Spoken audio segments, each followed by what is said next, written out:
एक ऐसी दुनिया जहाँ बीस्ट्स और ह्यूमंस साथ रहते हैं, वो क्रीचर्स जो टेम किए जा सकते हैं और जिनके पास आसमान और धरती को तबाह करने की ताकत है। और इस जगह के टॉप पे एक बंदा है, सुलियांग, जिसको लूनर बटरफ्लाई का फेवर मिला है। ये एक बहुत रेयर बीस्ट है जो सिर्फ कहानियों में मिलता है और वक्त में पीछे जा सकता है। इस लड़के की आंखों में दिखता है कि उसको गॉड्स का आशीर्वाद मिला है, इसलिए उसको लूनर किंग का टाइटल मिला और सब उसकी तारीफ करते हैं। एक नॉर्मल घर में एक लड़का कंप्यूटर पे बैठा है। लूनर किंग को बहुत अटेंशन मिलता है और जो उसके फॉलोअर्स नहीं हैं, उनके लिए भी वो टॉप पे है। लेकिन ये लड़का पसीना पसीना हो रहा है। बोलता है कि इससे भी बड़ी बात ये है कि वो खुद सुयांग ही वो लूनर किंग है। वो पागल हो रहा है क्योंकि वो अभी इस दुनिया में ट्रांसमाइग्रेट हुआ है। असल में वो अर्थ से था और जैसे ही यहाँ आया उसको बॉडी के असली मालिक की यादें के टुकड़े मिले। लगता है असली लूनर किंग सो रहा था, बेड से गिरा और उसका सर लग गया। प्रोटैगनिस्ट सोचता है कि अगर वो सच में लूनर किंग बन गया तो कितना ऑसम होगा, लेकिन जब उसने स्टेटस विंडो खोला तो देखा कि वो सिर्फ एक स्टार टेमर है। उसका साथी है शिमरिंग बीस्ट, जिसमें मूनलाइट की पावर है। वो सिस्टम को गाली देने लगता है क्योंकि उसको पता है कि ये बटरफ्लाई कोई लेजेंडरी नहीं है। प्रॉब्लम ये है कि सबको इस लड़के से बहुत उम्मीदें हैं। अब वो इतना प्रेशर कैसे हैंडल करेगा? और ऊपर से असली बॉडी के मालिक ने इतना अटेंशन खींचा था कि सबको लगता था वो बहुत स्ट्रॉन्ग है। उसने सबको बोला था कि उसके पास री इनकारनेशन बटरफ्लाई है जो सिर्फ खतरनाक सिचुएशंस में आती है। जब उसने परफॉर्म किया, लड़कियां पागल हो गईं, बोलती थीं कि वो कितना अमेजिंग और हैंडसम है। यहाँ तक कि 8 स्टार एम्प्रेस के सामने भी ये बंदा पीछे नहीं हटा। हमारा प्रोटैगनिस्ट सोचता है कि ये बंदा इतना पागलपन कैसे करता था। खैर, वो छोड़ देता है और अपने बीस्ट को देखता है। वो शिमरिंग बटरफ्लाई उसकी आंखों के सामने आती है। गॉड्स के निशान अब भी दिखते हैं।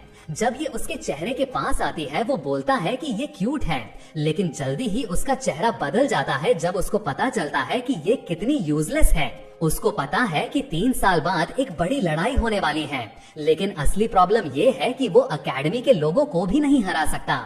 अगर उसको सिस्टम में कोई हैक नहीं मिला तो लूनर एम्परर का टाइटल पाना नामुमकिन है। तभी उसको असली मालिक की एक याद आती है और वो सोचता है कि क्या उसके पास भी वो चीज है। वो बोलता है लूनर बुक और एक आइटम उसके हाथों में आ जाता है। उसको देखकर वो इम्प्रेस हो जाता है। सोचता है कि क्या ये इलस्ट्रेशंस हैं। पहली पेज पे चांद से रिलेटेड कुछ लो रैंकिंग क्रीचर्स दिखते हैं। जब वो एक पेज के सब क्रीचर्स को कंबाइन करता है तो एक नई क्रीचर मिलती है, जैसे कोई कार्ड गेम हो। लगता है पहले वाले मालिक को इस बुक की परवाह नहीं थी क्योंकि उसने सोचा था कि लूनर बटरफ्लाई वीक है। वो सोचता है कि वो बंदा थोड़ा सा बेवकूफ था। अब वो मोटिवेट हो जाता है क्योंकि वो लूनर नाइट अकेडमी में पढ़ेगा जहाँ ऐसे क्रीचर्स को ढूंढना आसान होगा। कमरे से बाहर निकलते वक्त उसको पता है कि वो लड़ाई नहीं कर सकता और अगले 3 साल तक स्ट्रॉन्ग होने पे फोकस करना है। एडवांस डॉर्मेटोरी फॉर टेमर्स में एक छोटा सा बन्नी खा रहा है और कोई बोलता है कि इसे खिलाने से ये बहुत ग्रो करेगा। तभी एक लड़की रेड कपड़ों में सू जिंग कहती है कि वीक क्रीचर्स के साथ बंधना छोड़ दो वरना वो उनके साथ अटैच्ड हो जाएगी। दूसरी लड़की बॉर बोलती है कि वो बन्नी के साथ कॉन्ट्रैक्ट नहीं करेगी, बस मजा ले रही है। लेकिन सू जिंग कहती है कि एक एलीट होने के नाते वो वीक क्रीचर्स के आसपास नहीं रह सकती, वरना स्ट्रॉन्ग क्रीचर्स उसके साथ कॉन्ट्रैक्ट नहीं करेंगे। वो एक्साइटेडली बोलती है कि उसको लूनर किंग जैसा होना चाहिए जो सिर्फ बहुत स्ट्रॉन्ग क्रीचर्स को ही छूता है। तभी बन्नी का ध्यान किसी चीज पे जाता है और लड़की बोलती है कि उसको यकीन है कि लूनर बटरफ्लाई सिर्फ किंग के साथ इसलिए है क्योंकि उसमें कोई स्मेल नहीं है, जैसे एक वीक क्रीचर। उसी वक्त वो बनी किसी के पाँव के पास भाग जाता है। जब वो साइड में देखते हैं तो शॉक हो जाते हैं। उनको लूनर किंग दिखता है फुल स्टाइल में और वो ब्लश करने लगते हैं। उनको लगता है कि उसकी आंखों में एक दबाव है। दोनों सोचते हैं कि उसकी एक नजर ही किसी को भी झुका सकती है, लेकिन असल में वो डर रहा है क्योंकि उसको एक लड़की दिखती है जिसके कैट ईयर्स हैं। तभी उसको याद आता है कि लूनर किंग किसी के साथ कांटेक्ट अवॉइड करता था। वो मून पवेलियन की तरफ जाता है। ऊपर देखते ही उसको पता है ये जगह लो लेवल क्रीचर्स से भरी हुई है। अगर वो बुक में कुछ क्रीचर्स अनलॉक कर लेगा तो नए मिलेंगे। इधर उधर घूमते हुए उसको कुछ पार्टिकल्स दिखते हैं और वो एक को छूता है। फिर एकदम से नए बीस्ट्स और इलिस्ट्रेशंस अनलॉक हो जाते हैं। मून एलिमेंट से लेकर एक जुवेनाइल फॉक्स, शैडो रैट और एक मून जैसी फिश तक। सू लियांग इम्प्रेस हो जाता है कि उसको बैटल इंफॉर्मेशन भी दिख रही है और अब वो एक्साइट हो जाता है क्योंकि इस चालू बंदे के पास एक हैक है। कुछ देर बाद फॉक्स का ध्यान किसी चीज पे जाता है और सू लियांग एक जगह रुक जाता है। उसके सामने एक बड़ा सा दरवाजा है। उसको लगता है कि ये जगह ठंडी एनर्जी दे रही है और सारे क्रीचर्स इससे दूर जा रहे हैं। धीरे से वो दरवाजा खोलता है और कमरे के सेंटर में कुछ उसका ध्यान खींचता है। एक ऑल्टर के ऊपर एक एल्बिनो डियर है जिसके पास पर्पल हॉर्न है। वो क्रीचर बिल्कुल ग्रेसफुल है जब सू लियांग उसके पास जाता है। सिस्टम उसको वार्न करता है कि ये व्हाइट फ्लावर डियर है, मिड रैंकिंग क्रीचर्स में सबसे सुंदर, और ये बहुत चुनिंदा लोगों के साथ ही रहता है। हमारा लड़का सोचता है कि सिस्टम थोड़ा ज्यादा ही बोल रहा है। पास में खड़े लोग बोलते हैं कि इतना पैसा खर्च करना एक मिड रैंकिंग क्रीचर पे बिल्कुल बकवास है। वो कमेंट करते हैं कि उन्होंने कभी किसी बीस्ट को ऐसे ट्रीट होते नहीं देखा। एक ब्राउन बाल वाला बंदा बोलता है कि शायद ये सब उसकी सुंदरता की वजह से है। तभी वो डियर पीछे मुड़कर देखता है। वो लड़का बोलता है कि ये बस अमीर लोगों का शो ऑफ है, जब एकदम से उसके सर पे पानी का जेट लगता है और वो कंफ्यूज हो जाता है। डियर दोनों को घूरता है और वो भाग जाते हैं। एक बंदा बोलता है कि मिड रैंकिंग क्रीचर्स की इंटेलिजेंस इंसान जैसी होती है, तो बेटर है यहाँ से निकल लेना। प्रोटैगनिस्ट उस क्रीचर को देखते हुए सोचता है कि जो लोग बोल रहे थे वो बात में दम है, जब तक उसकी नजर डियर से नहीं मिलती। डियर के ध्यान में कुछ आता है जब वो उसकी आंखों के बारे में सोचता है। वो पास आता है और उसके आसपास चक्कर लगाने लगता है। बहुत करीब से उसकी आंखों में घूरता है। अचानक लूनर बुक उसके हाथ में आता है और एक मैसेज आता है कि एक नया बीस्ट अनलॉक हुआ और इलस्ट्रेशंस की तादाद बढ़ गई। तभी सू लियांग का ध्यान किसी चीज पे जाता है। ये कोई मिड रैंकिंग क्रीचर नहीं बल्कि एक सुप्रीम रैंकिंग क्रीचर है जो एक पूरा किंगडम तबाह कर सकता है। एक ऐसा मॉन्स्टर जिसकी कॉन्शियसनेस और इंटेलिजेंस किसी इंसान से भी ज्यादा है और जो सारे एनिमल्स पे हुकूमत करता है। ये चीज बेसिकली एकेडमी के बीच में एक न्यूक्लियर बॉम्ब है। अगर ये क्रीचर कुछ करने का फैसला करे तो ये पूरी जगह तबाह हो सकती है। तब उसको ये समझ आता है कि अगर ये यहाँ है तो एकेडमी को पता है कि ये किसी को नुकसान नहीं पहुँचाएगा, और जो लोग पानी से भीगकर भगाए गए लगता है इसका कोई बुरा इरादा नहीं है। लेकिन वो ये भी नहीं भूल सकता कि शायद ये अपनी ताकत सबसे छुपा रहा है। उसके उलट जिसको सब स्ट्रॉन्ग समझते हैं लेकिन वो एक्चुअली बहुत वीक है। वो डियर को देखता है जो एक प्लैक को घूर रही है जिसमें लिखा है कि वो मिड रैंकिंग क्रीचर है। दोनों एक दूसरे को देखते हैं। उसको पता है कि डियर को भी पता है कि वो सबको छल रही है, लेकिन तभी वो घबरा जाता है। डियर एक अग्रेसिव स्टांस ले लेती है और उसको लगता है कि शायद उसको अपनी असली पहचान खुलने का डर है। इसके साथ वो जोर से बोलने लगता है कि ये मिड रैंकिंग क्रीचर इतनी सुंदर है कि वो हिल नहीं पाया। उसको पता है कि अभी के लिए सबसे जरूरी ये है कि ऐसे क्रीचर का दुश्मन ना बने। वो चलना शुरू करता है। वो इधर उधर घूमता है, दूसरी चीजों को एडमायर करने का नाटक करता है जब तक दरवाजा बंद नहीं होता, और फिर वो जगह से भाग जाता है। उधर हिरन वही खड़ी है, उसके लड़के के आंखों को याद करती है और सोचती है कि ये कौन था जिसके पास ऐसी आंखें थी। वो अपने बेड पे जाती है और एक फोन निकालती है जिसका वॉलपेपर एक फीमेल डियर का है। वो सिटी में एक लड़के को सर्च करती है जिसकी आंखें चांद जैसी हैं, और फिर उसे कुछ ऐसा मिलता है कि वो चौंक जाती है।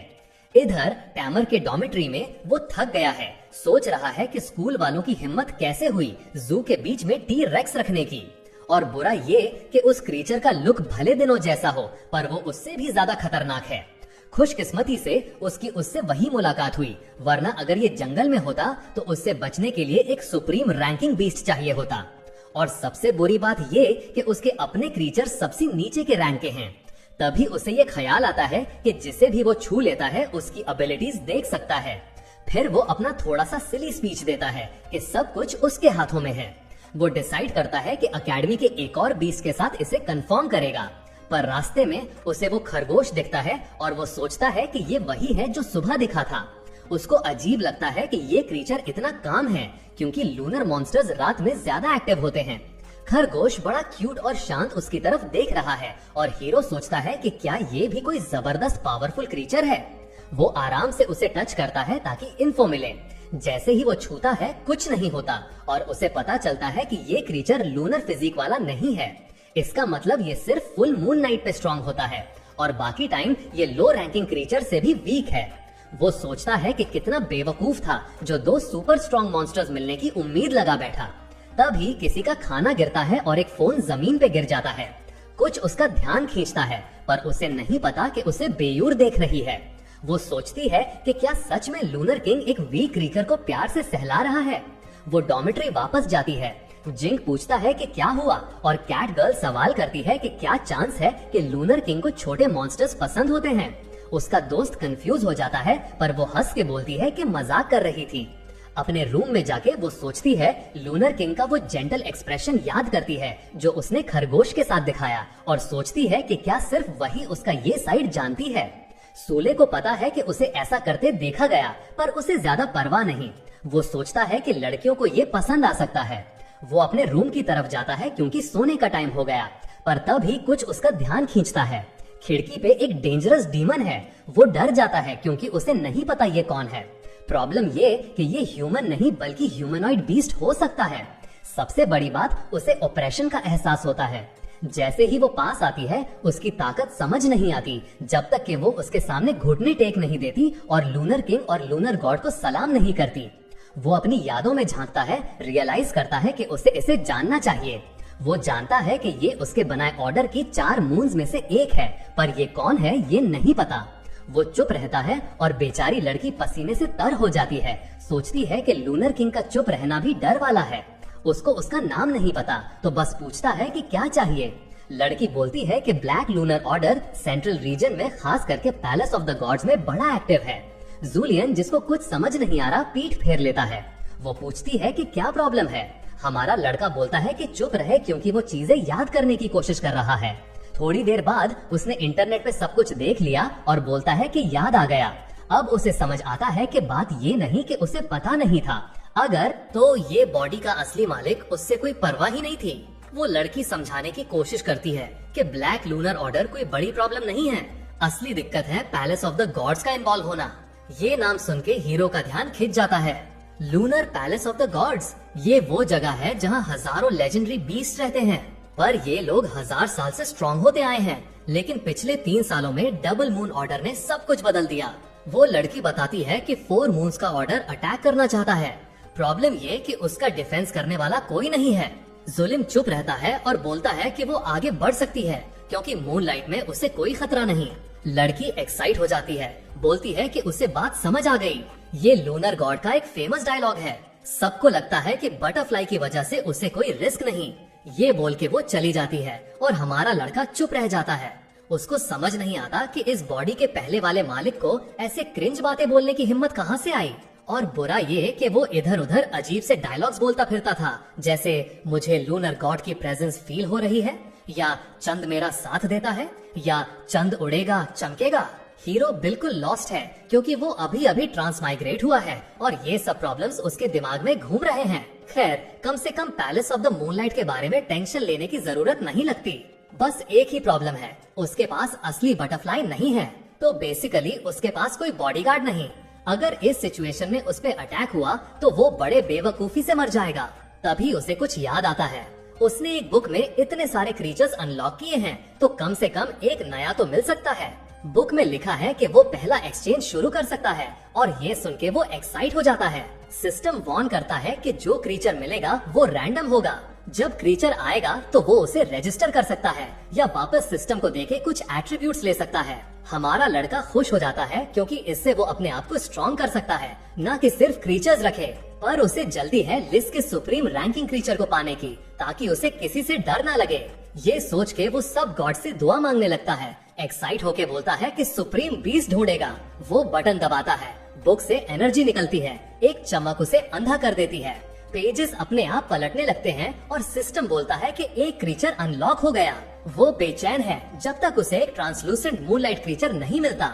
ये एक हाई रैंकिंग क्रीचर है पर इसके पास सपोर्ट एबिलिटीज हैं। वो जानता है कि दूसरों के लिए ये अच्छा क्रीचर होगा पर वो तो लूनर गॉड है, इससे उसे कोई खास फर्क नहीं पड़ता। क्राइसिस में जो वो फंसा हुआ है उसे निकलने के लिए एक हाई रैंकिंग क्रीचर काफी नहीं, तो वो उसे बुक में वापस कर देता है। सिस्टम बोलता है कि उसे क्रीचर की स्ट्रेंथ मिलेगी। इससे उसे इतना एक्सपीरियंस मिलता है कि वो 1 स्टार टेमर बन जाता है और ऑलमोस्ट 2 स्टार तक पहुंच जाता है। 1 सेकंड के लिए एक्साइट होता है, फिर तुरंत दिल छोटा हो जाता है क्योंकि उसे पता है कि इससे कोई बड़ा फर्क नहीं पड़ेगा। वो गुस्सा है कि इस बॉडी का पहला मालिक कितने स्ट्रॉन्ग मॉन्स्टर्स के साथ कॉन्ट्रैक्ट कर सकता था, पर उसने एक बटरफ्लाई के लिए सब छोड़ दिया। सोने से पहले उसे ख्याल आता है कि उसने बेवकूफी कर दी। भले ही वो क्रीचर स्ट्रॉन्ग ना था, पर उसकी बटरफ्लाई से तो बेहतर था। ऐसा डिसीजन उसे अजीब लगता है और वो सोचता है कि क्या उसके एक्शंस और पर्सनालिटी अभी भी उस पुराने बंदे से इन्फ्लुएंस हो रहे हैं। फिर वो सर हिला के बोलता है कि वो पागल हो रहा है जो ऐसा सोच रहा है। बेड पे लेट के बोलता है कि अगली बार अगर हाईलैंड बीस्ट मिला तो वो कॉन्ट्रैक्ट करेगा। कम से कम कल वो पवेलियन जा सकता है, थोड़ा एक्सपीरियंस पॉइंट्स कलेक्ट कर सकता है और जो छूट गया उसे पूरा कर सकता है। वो व्हाइट डियर को याद करता है और तो वो प्लान बनाता है कि कुछ लाएगा ताकि व्हाइट डियर को टच कर सके और उसकी पावर्स चेक करे। अगली सुबह हिरन उठती है और चौंक जाती है। पूरी जगह खाली है। वो सोचती है कि क्या ये जगह तोड़ने वाले हैं। तभी एक लड़की पास आती है और बोलती है कि जब वो पैलेस ऑफ द गॉड्स जाएगी तो उसकी जिंदगी बेहतर हो जाएगी। वो थोड़ी उदास लगती है और हिरन से कहती है कि अपने नए मालिक का कहना माने।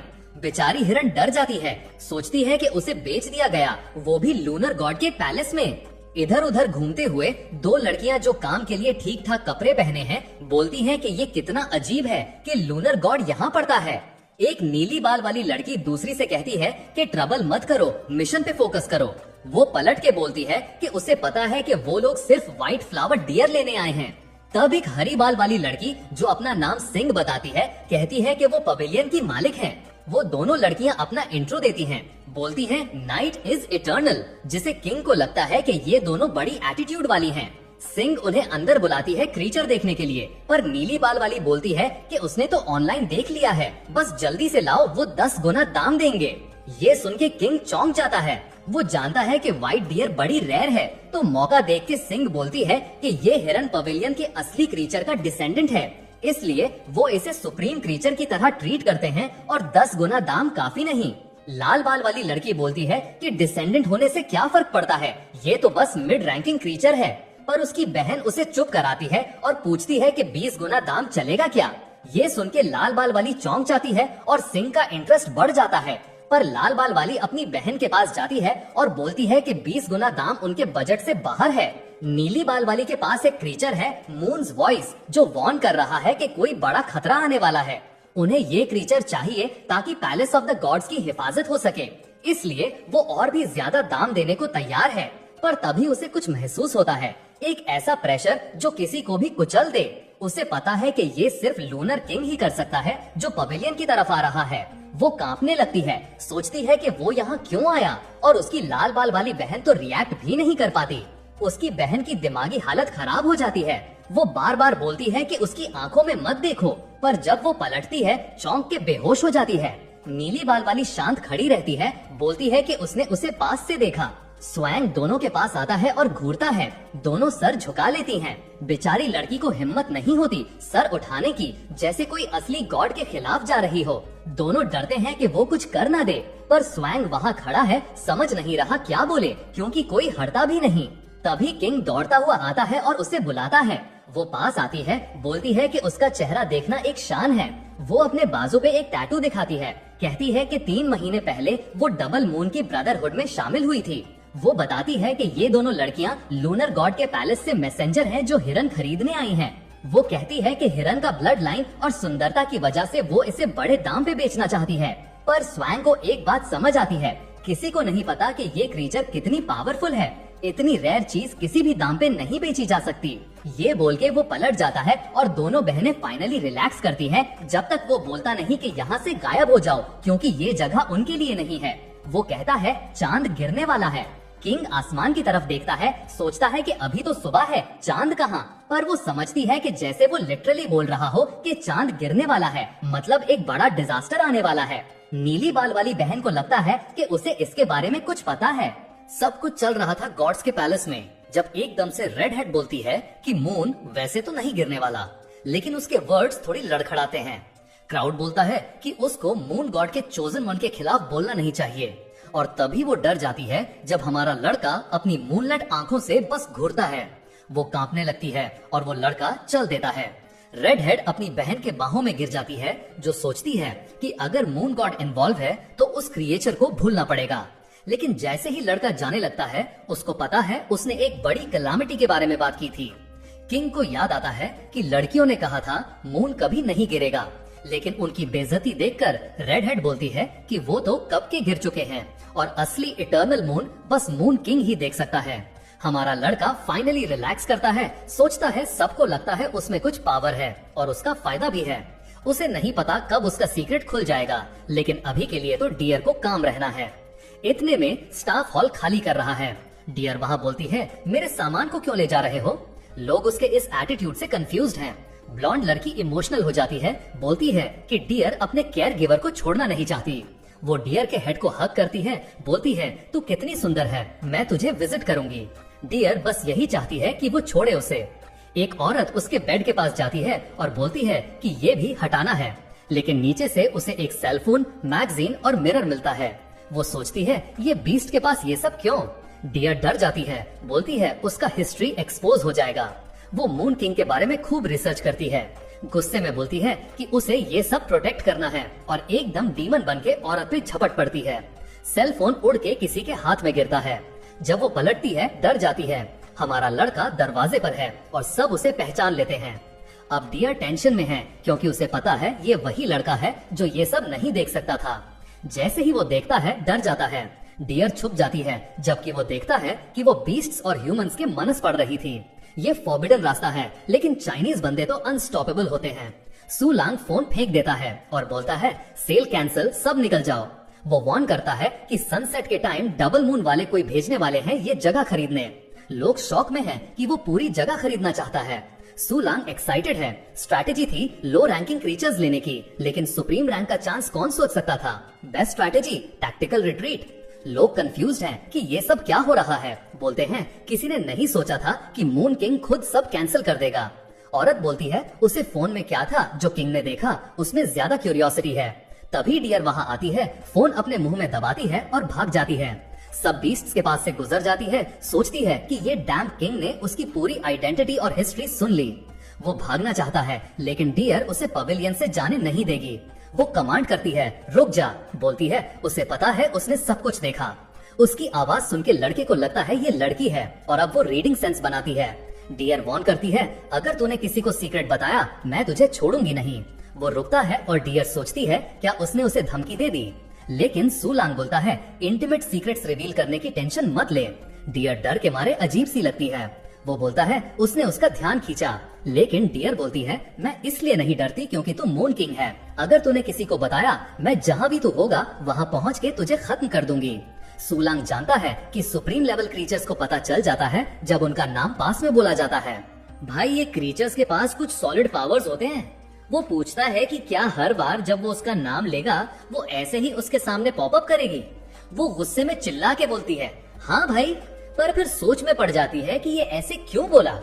अब ये बंदा थोड़ा रोमांटिक वाइब डाल के बोलता है ये हमारा सीक्रेट है। एक छोटी सी स्माइल देके निकल जाता है, कहता है याद रखना इसे। पर जाने से पहले वो रुक जाती है और बोलती है रुक, फुल मून के साथ थोड़ी कॉशन रखना। सू लांग पलट के बोलता है समझा और निकल लेते हैं। वो वहाँ खड़ी सोचती रहती है कि ये बंदा क्या बोल गया। सू लांग पसीने में तरबतर है, सोच रहा है कि क्या उसने एक सुप्रीम बीस्ट को बेवकूफ बना दिया। दिल से दिल तक वो पसीना छूट रहा है कि ये सुप्रीम बीस्ट कहीं जल्दी ही लड़की ना बन जाए, भगवान के लिए। पर जब उसे पता चलता है कि उसका असली डर तो उसकी हिस्ट्री एक्सपोज होने का है, वो थोड़ी सी स्माइल दे देता है।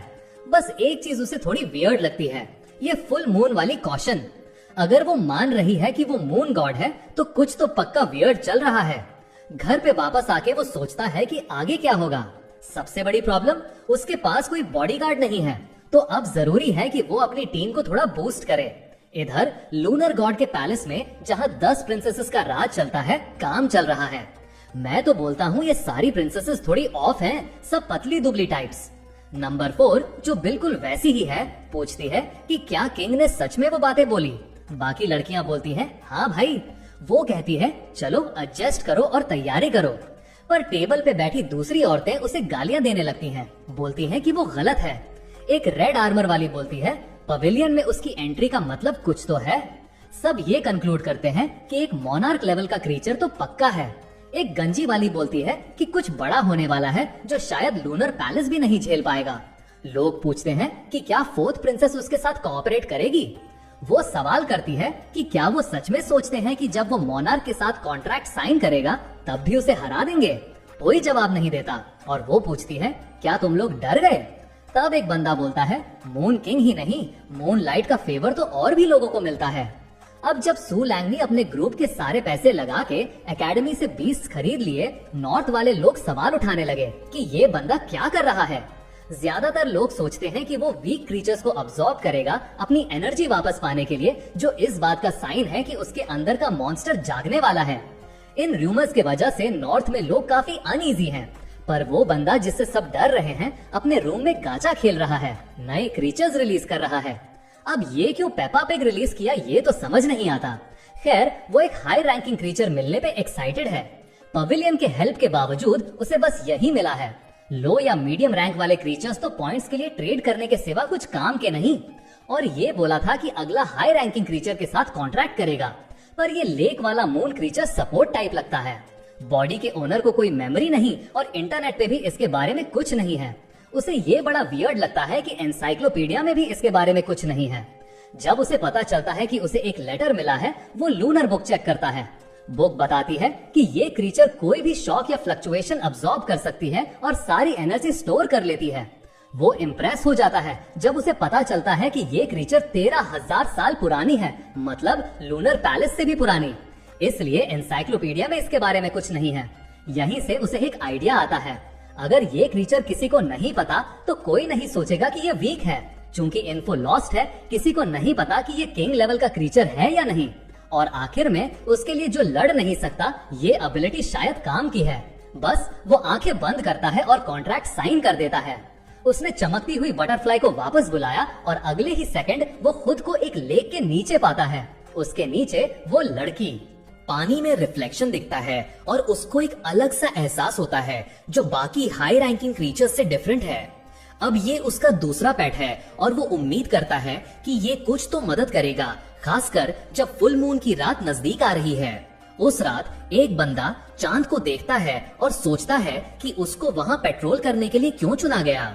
उसको इन्फो मिली थी कि मून किंग उस दिन कोई मूव करेगा और वो कंफ्यूज था, पर चूंकि वो ब्लैक मून का सबसे बड़ा टेमल माना जाता था, उसके पास कोई चॉइस नहीं थी। लेकिन दूर से प्रोटैगनिस्ट के घर को देखकर उसको डर लगता था कि कोई उसको नोटिस ना कर ले, वरना अगली ही सेकंड में वो मर जाएगा। इधर हमारा लड़का अपने पेट की कॉन्शियसनेस से वापस आ रहा था। बटरफ्लाई एक्साइटेड थी और लेक गर्ल सोई हुई लग रही थी। फुल मून की रात थी तो उसने डिसाइड किया कि बाहर जाकर देखें क्या हो रहा है। जैसे ही वो अपने रूम से निकला, उसने देखा सब लोग भाग रहे हैं और अपने पेट्स को बुला रहे हैं। वो कंफ्यूज हो गया पर जल्दी समझ गया कि ये उस दिन के डेंजर से रिलेटेड है। तभी एक धमाका हुआ और पूरा जगह हिल गया। वो खिड़की के पास गया, सोचता हुआ कि ये क्या था। दूर से धुआं उठ रहा था। कम से कम वो मुस्कुराया, ये रियलाइज करके कि वो इसका टारगेट नहीं था। जो बंदा उसको देख रहा था वो जमीन पर पड़ा था, अटैक हुआ। उसको यकीन नहीं हुआ। ये तो बस एक सिंपल ल्यूनर रैबिट होना चाहिए था, पर ये रैबिट बड़ा था और उसका ऑरा काफी पावरफुल था। रैबिट ने साइड में देखा, उस लड़के को नोटिस किया और स्ट्राइक करने के लिए बढ़ा। उसने टाइम पे नोटिस किया और अटैक ने किसी और जगह धमाका किया। डॉर्मेट्री में सब डर गए थे। इधर सोल यांग ये समझना चाहता था कि ये सब क्यों हो रहा है। दूसरी तरफ पवेलियन में कई क्रीचर्स भाग रहे थे। वो एक दरवाजे के सामने रुके। अंदर से व्हाइट डियर चिल्लाया, पूछता हुआ कि इतनी रात को ये क्या हो रहा है, और क्रीचर्स को अपने बेड्स पर वापस जाने का ऑर्डर दिया। ऑर्गेनाइजर वहाँ था, इस सब हंगामे से डरा हुआ। जब डियर बेड पर लेटा सोच रहा था कि क्या वो सच में उसको आज रात बुलाएगा। शहर के बीच में रैबिट वहाँ उस लड़के से लड़ रहा था। वो लड़का गायब हो गया और सडनली हंसने लगा, बोलता हुआ कि उसमें थोड़ी सी ताकत तो है। उसने 2 पेट्स समन किए, कहकर कि वो इनको उसके अगेंस्ट यूज नहीं करना चाहता था।